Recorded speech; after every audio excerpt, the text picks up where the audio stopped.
The deceptive victory. The blackened atmosphere of Arxis hung thick with ash and debris, the bitter remnants of what had been the most devastating battle the sector had seen in generations. From the planet's surface, observers could still see the burning hulks of orbital stations spiraling slowly through the void, trailing sparks and vaporized metal into the darkness. The battle had been vicious, decisive, and by all accounts, final. High above the scorched curve of the once vibrant world, the last Solarian warship hung motionless. Its obsidian hull resembled a shattered arrowhead, jagged and threatening even in defeat. Twin energy pylons jutted from its forward section, like the horns of some ancient beast, still glowing faintly with residual charge. Along its flanks, deep gashes from kinetic impacts smoldered, exposing the internal framework beneath armor plates that had been peeled back by concentrated fire. Despite catastrophic damage, the dreadnought maintained its position with unnatural stillness. It seemed to be calculating, observing, measuring the cost of the battle in cold silence. The victorious Council forces regrouped at a respectful distance. The elegant Terethi battle cruisers formed a loose crescent, their elongated hulls radiating excess heat in waves of crimson energy. The insectoid Vosh destroyers positioned themselves in protective formations, their rounded sensor arrays scanning continuously for any sign of further resistance. In the background, the massive Jull carriers loomed like ancient sea creatures, their translucent drive sections pulsing with subdued power. Then, without warning, the Solarian dreadnought's core flashed once, a deep crimson pulse that washed across the battlefield.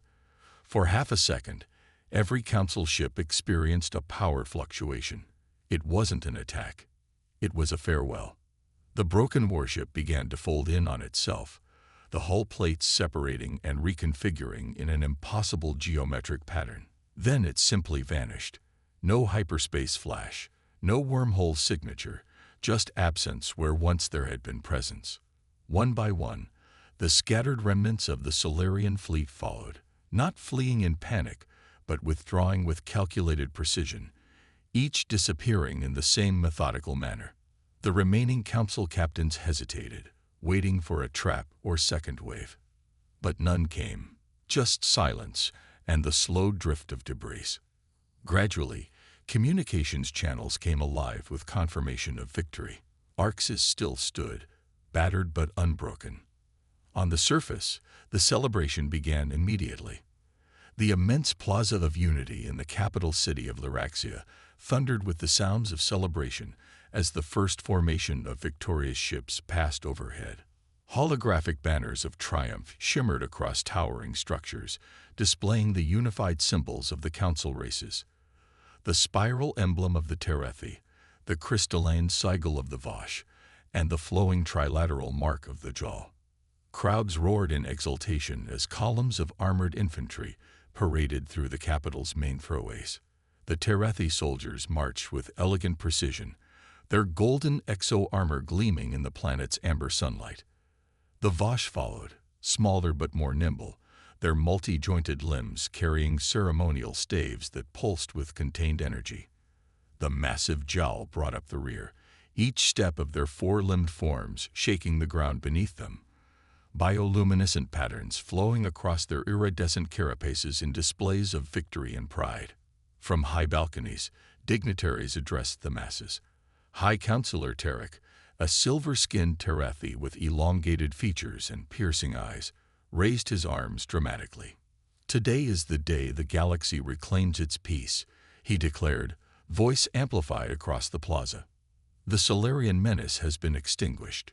The crowd's response was deafening. Confetti burst from atmospheric drones. Music resonated from ceremonial towers. The celebration spread like wildfire throughout the capital and beyond, as news of the victory traveled across the planet's communication grid. Far above the revelry, in the sterile confines of orbital station Argos Prime, Commander Elena Vasquez stood alone before a narrow observation window. Her dark uniform bore no decorations, no insignia of rank, nothing that would identify her as anything other than a minor administrative official.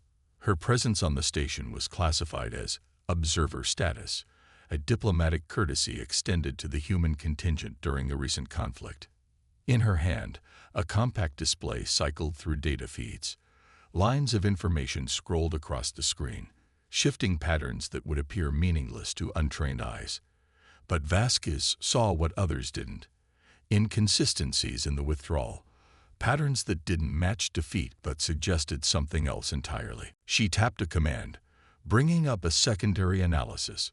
Subspace displacement readings from the edge of the system. 3 distinct anomalies, triangular in formation, had appeared within minutes of each other. One such reading might be dismissed as background noise. 3 aligned in perfect geometry. That was deliberate. That was a signal. Without changing expression, Vasquez initiated an encrypted communication on a channel so narrow and precisely targeted that no council monitoring system could detect it. A moment passed, then a voice responded, low, familiar. Lieutenant Wei Chen, aboard the Shadowhawk. Commander, we've confirmed 3-phase fractures in triangular alignment. Not natural. The Oracle was right. Vasquez didn't immediately answer.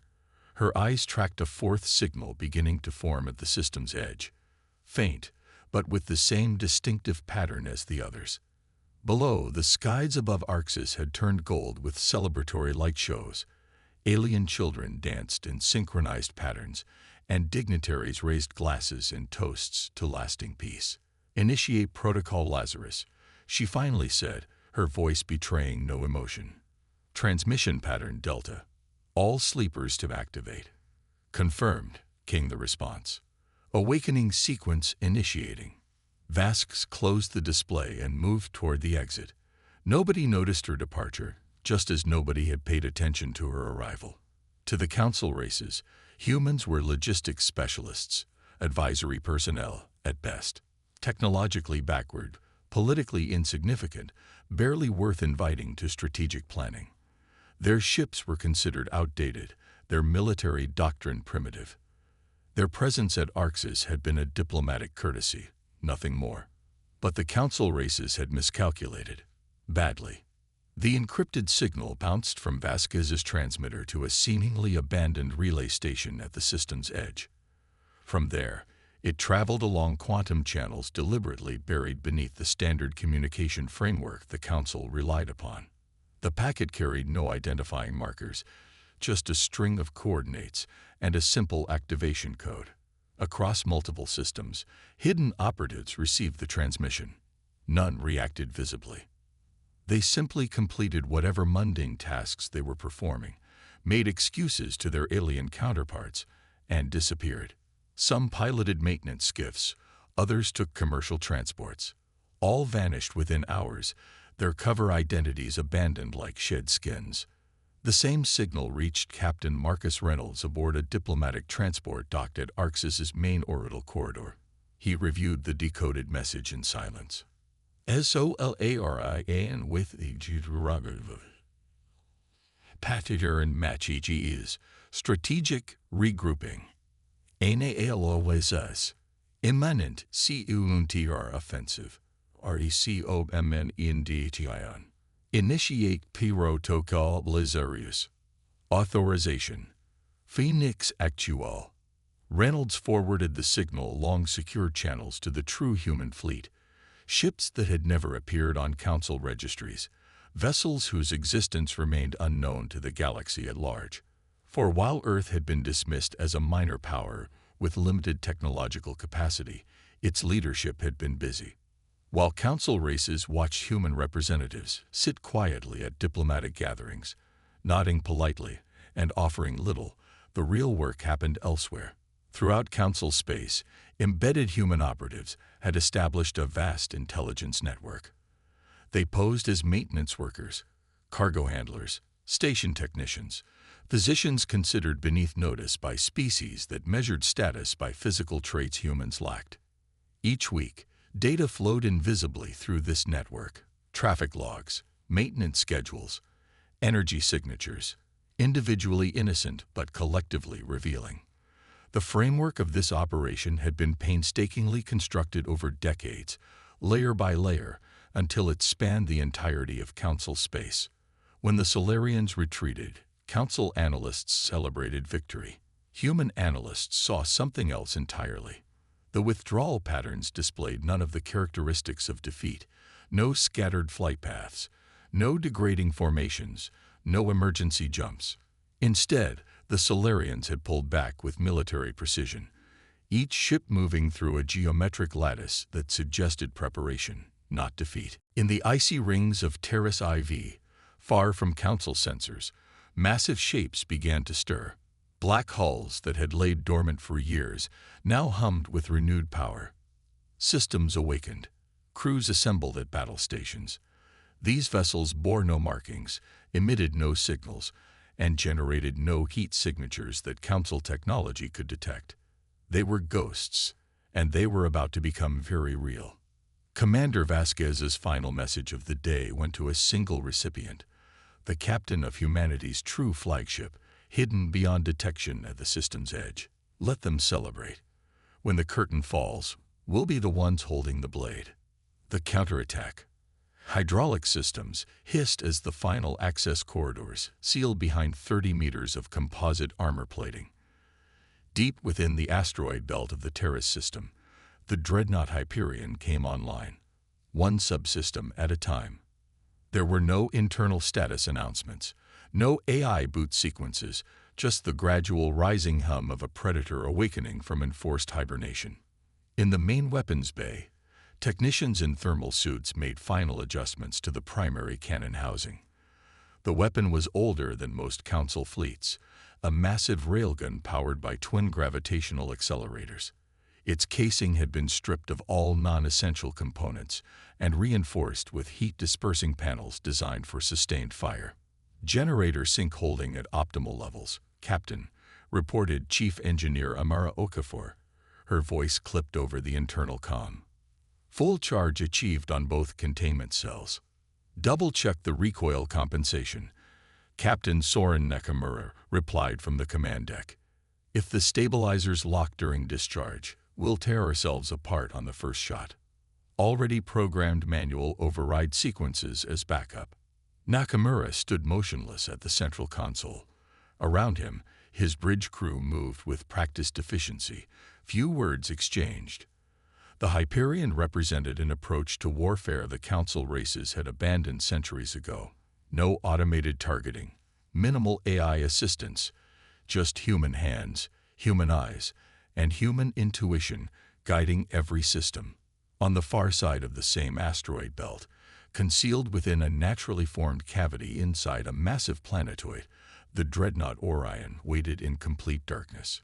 Captain Waylai sat cross-legged in the auxiliary navigation chamber, reviewing jump calculations on actual paper. A medium so archaic that no Council scanning system would recognize it as information storage.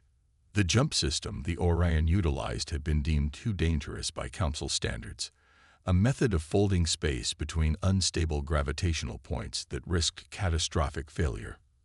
Earth had never agreed to outlaw this technology.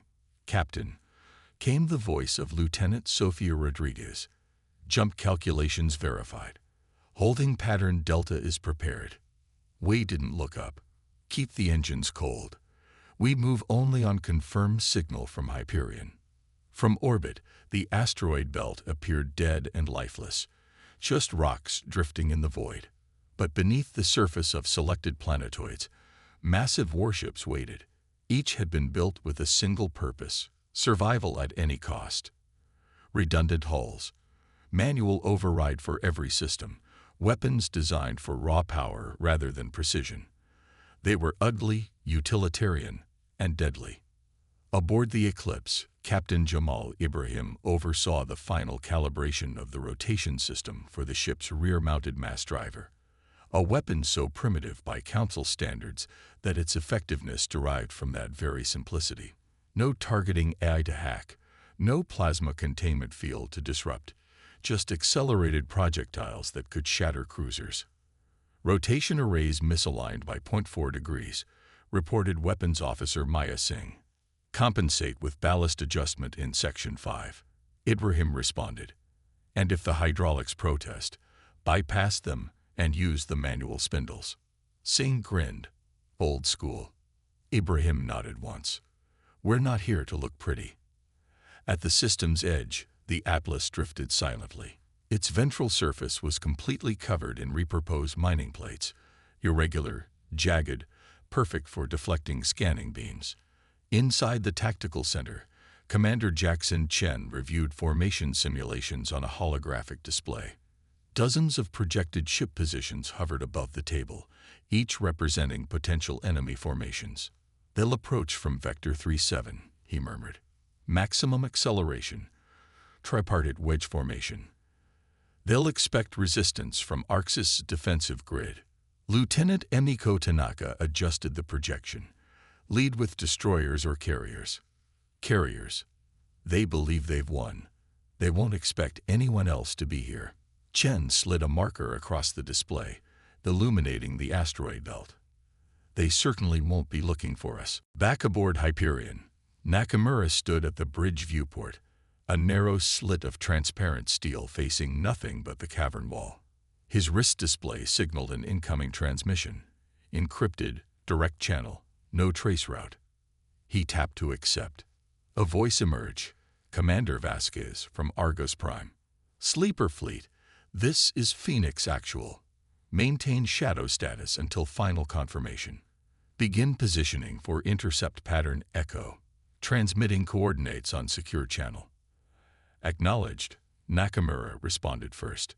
Copy, came Wei's voice next. Standing by, Ibrahim followed. Ready, Chen confirmed. A pause, then Vasquez again. No broadcasts, no transponders, no energy signatures. This is not a show of force. This is direct intervention. Channel closed. On Argos Prime, Vasquez sat alone in an auxiliary storage compartment that doubled as her private command center, her eyes fixed on data streaming across a hidden tactical console. Energy signatures rippled across the display, phase distortions at 3 points near the system's edge, each bearing the unmistakable pattern of Solarian jump technology. The Solarians had begun their return, exactly as predicted, and humanity was already in position. Space folded without warning as the first Solarian warship erupted into real space. It materialized above Arxis with the silent violence of a knife stroke, its obsidian hull gleaming with malevolent purpose. Red energy patterns flickered along its spine, weapon systems already charging. Behind it, a second vessel appeared, then a third, until dozens filled the void. They formed a perfect attack wedge. Precision spacing, synchronous movement, no wasted energy. This was not a random attack. This was execution of a long-planned assault. No communication attempts, no demands, just the silent advance of a force intent on annihilation. On the surface of Arxis, the celebrations faltered as communication networks began to fail. Defense stations along the outer system perimeter went dark one by one. Surveillance satellites vanished in silent implosions as kinetic projectiles struck them at relativistic speeds. Total blackout. On Argos Prime, Vasquez watched it unfold with cold calculation. The console displayed a clean wireframe of the battlefield. 47 Solarian ships in formation, advancing toward Arxis. Time to intercept, she asked. 38 seconds, replied Lieutenant Chen, seated to her right. They're not rushing. They're aligning for a full penetration strike against the capital. Vasquez gave a single nod. Open the gate. Let them see what we brought. At the edge of the asteroid belt, the surface of a seemingly solid planetoid suddenly shifted. Not an explosion, not fragmentation, but deliberate movement. Geological plates retracting in precise sequence to reveal a hidden launch bay. And from within that chasm emerged the Hyperion, rising like a titan from ancient slumber. Its hull bore no insignia, no markings, no ceremonial plating, just armor, weapons, and the cold promise of violence.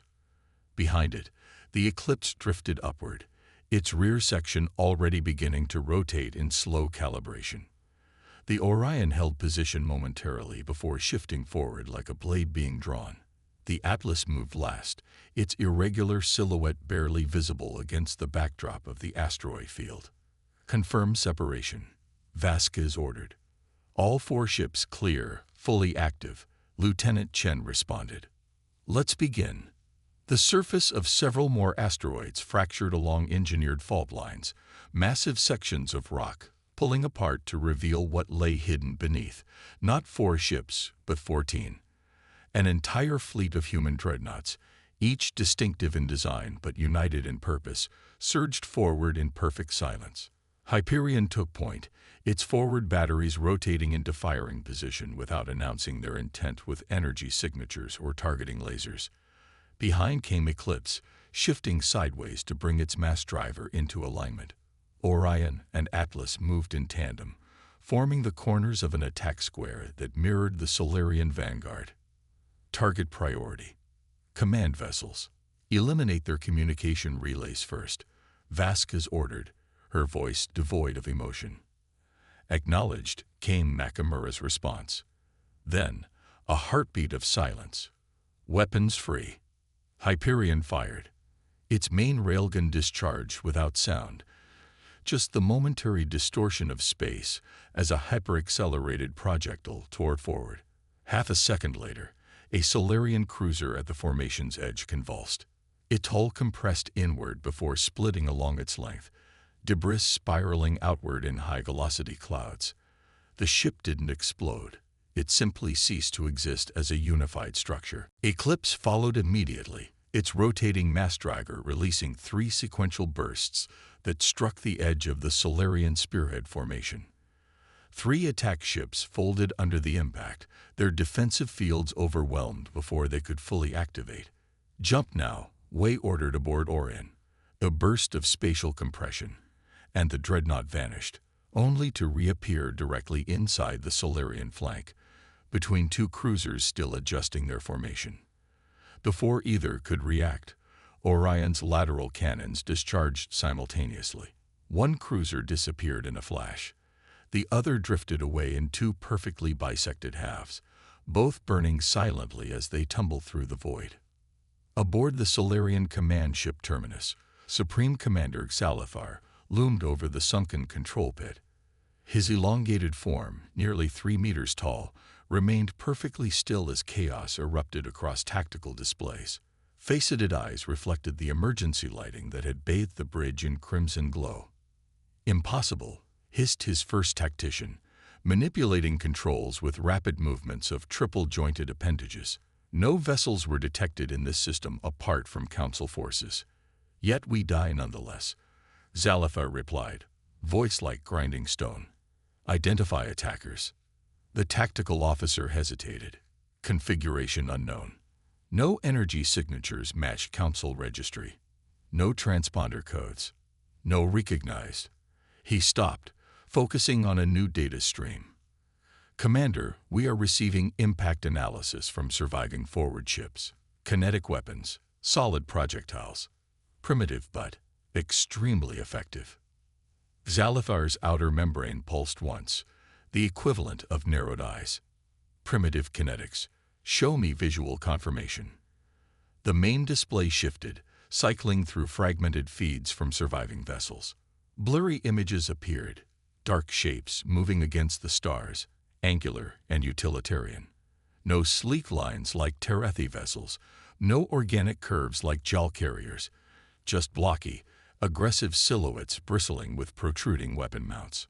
Enhance central section, Xalithar ordered. The image zoomed and clarified, revealing a brief glimpse of a hull plate damaged in the exchange. Beneath scorched armor, a symbol became visible, not Council markings, but something else. A circular emblem with radiating lines. Humans, Xalithar whispered, the word falling like a stone. The servant species. On Arxis, panic had replaced celebration. The Terethi High Command had mobilized defense forces, but communications remained fragmented. Reports filtered in of a massive battle erupting in the outer system, but details were conflicting. Council ships scrambled to defensive positions, confused by the sudden appearance of unidentified forces engaging the returning Solarians. High Counselor Tarek stood in the central command center, surrounded by frantic advisors. What do you mean, unknown vessels? Every ship in this sector is accounted for. Sir, a communications officer interrupted. We're receiving a transmission from a human representative. Tarek froze. Put it through. The central display activated, revealing Commander Vasquez. Her expression remained neutral, almost disinterested. High Counselor, she said without preamble. The Solarian fleet has returned as we predicted. Human forces are currently engaging them at the system boundary. Human forces? Tarek repeated, disbelief evident. What human forces? Your contribution to this conflict has been advisory at best. Unnecessary deception, Vasquez replied. Our actual capabilities have remained classified. Your celebration was premature. The Solarians never intended to surrender. They were regrouping for a final assault. How could you possibly know? We've been monitoring their communication patterns for years. The withdrawal displayed all indicators of tactical repositioning, not defeat. We attempted to warn your analysts, but were dismissed. Her tone remained even almost sympathetic. Now we offer you a choice. You can continue to underestimate both us and the Solarians, or you can join us in ending this threat permanently. Tarek's skin flushed silver with anger. You deliberately concealed military assets within Council space. That's a direct violation of. High Counselor, Vasquez interrupted. In approximately 17 minutes, the remaining Solarian vessels will break through our defensive line. When that happens, your celebrations will become funerals. I suggest we postpone discussions of protocol violations until after we ensure your people survive. Silence fell across the command center. Tarek's elongated fingers gripped the edge of the console. What do you need from us? He finally asked. Activate your orbital defense grid on my mark. Not before. And keep your ships outside the engagement zone. Our weapons don't discriminate as precisely as yours. In the asteroid belt, the battle had transformed into a chaotic storm of destruction. The Solarian formation had broken apart, individual vessels attempting to regroup while under constant assault from the human fleet. What the human ships lacked in elegance, they made up for in raw firepower and unpredictable tactics. The dreadnought Atlas had positioned itself directly in the path of a Solarian carrier, absorbing devastating hits to its forward armor while methodically dismantling the larger vessel's propulsion systems. Hyperion executed a maneuver that would have torn apart any Council ship, deliberately overloading its structural integrity fields to achieve an impossible turn radius that brought its main guns to bear on the Solarian flagship. Orion appeared and disappeared at seemingly random intervals, each spatial jump bringing it within point-blank range of enemy vessels, before vanishing again, leaving shattered hulls in its wake. Aboard Terminus, Zalithar assessed the deteriorating situation with growing rage. How are they anticipating our movements? Every counterformation is met before it's established. Unknown, Commander, the tactical officer replied. But their attack pattern suggests comprehensive knowledge of our doctrine. They're exploiting weaknesses in our approach that no species should be aware of. The servants, Zalithar hissed. All this time, watching, learning, hiding in plain sight. His outer membrane pulsed rapidly. Reconfigure to scatter pattern helix. Maximum dispersion. We will not be herded like prey. On Argos Prime, Vasquez watched as the Solarian fleet began a new maneuver, breaking apart into smaller elements, each taking an unpredictable vector. They're adapting, Lieutenant Chen noted, attempting to bypass our formation. As expected, Vasquez replied. Signal Nakamura. Execute containment protocol. The human fleet responded immediately. Instead of pursuing the scattered Solarian vessels, they regrouped into a spherical formation, a three-dimensional net with overlapping fields of fire. At precise intervals, the dreadnoughts released what appeared to be simple metal spheres. These objects drifted outward, seemingly inert. The High Counselor is demanding to know what those devices are, Chen reported. Tell him they're mines, of a sort, Vasquez answered, and suggest he activate his defense grid. Now, across the Arx's orbital plane, massive defense platforms that had sat dormant during the celebration suddenly powered up. Energy weapons charge, shield generators hummed to life, and targeting systems locked onto the approaching battlefield. Aboard Terminus, Zalathar received the warning too late. Commander, we're detecting unusual objects throughout our dispersal pattern. Energy signature minimal. But the first mine detonated. Instead of an explosion, it released a pulse of gravitational force that distorted space in a 10-kilometer radius. Solarian ships caught in the effect suddenly found themselves flying at fractional speed, as if moving through liquid. More mines activated in sequence, creating a patchwork of gravitational anomalies that forced the fleeing vessels back toward the center of the human formation. It's a trap, Zalathar realized. They're not trying to destroy us. They're corralling us. On Hyperion's bridge, Nakamura gave the final order. All ships, maximum output. Let's finish this. The human dreadnoughts opened fire simultaneously, their combined barrage converging on the trapped Solarian vessels from all directions. At the same moment, the Arx's defense grid activated, adding its considerable firepower to the assault. Caught between two forces, the Solarian fleet had nowhere to go. Ships began to disappear in rapid succession, overwhelmed by the coordinated attack. Those that attempted to jump found their drives disrupted by the gravitational distortions. Aboard Terminus, warnings blared as systems failed across the ship. Zalathar stood motionless, watching the destruction of his fleet with cold fury. "Commander," the tactical officer called out, "we're being hailed by the humans." Zalathar's outer membrane rippled once. "Accept." The display activated, showing Captain Nakamura. His expression was grim but not triumphant. "Supreme Commander Zalathar," he said, "this ends now. Your remaining vessels are surrounded, with no possibility of escape. Power down your weapons and prepare to be boarded." Zalathar's faceted eyes glittered. "You were beneath notice. Servants. Logistics. How did you hide this from us?" "By letting you believe what you wanted to believe," Nakamura answered simply. "You saw what you expected to see. A minor species with outdated technology. You never looked deeper because you never considered us a threat. A miscalculation."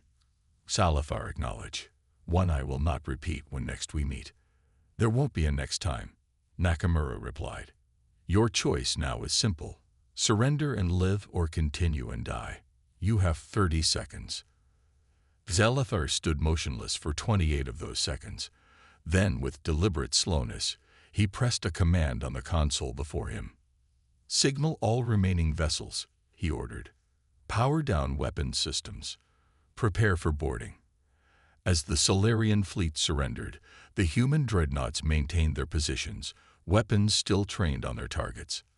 On Arxis, the Council races watched in stunned silence as the truth became clear.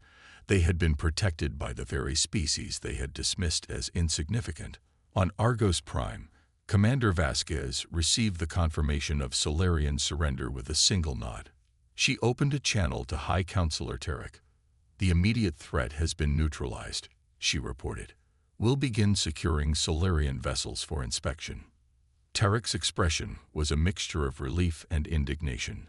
"Commander Vasquez, while we appreciate your intervention, the Council will require a full explanation for the presence of unauthorized military forces in our territory." "Of course," Vasquez replied. "And we look forward to discussing a revised security arrangement that acknowledges humanity's actual capabilities rather than your assumptions about them." She paused, allowing that to sink in. "I believe the diplomatic term is renegotiation of terms from a position of mutual respect." Tarek's skin flushed silver once more, but he controlled his response. "The Council will convene to discuss these developments." "Excellent," Vasquez said with the first hint of a smile. "We look forward to taking our proper seat at that table."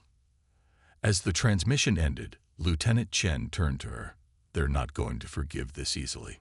"They don't need to forgive," Vasquez replied. They just need to understand that the galaxy has changed. The war is over, but a new era is just beginning.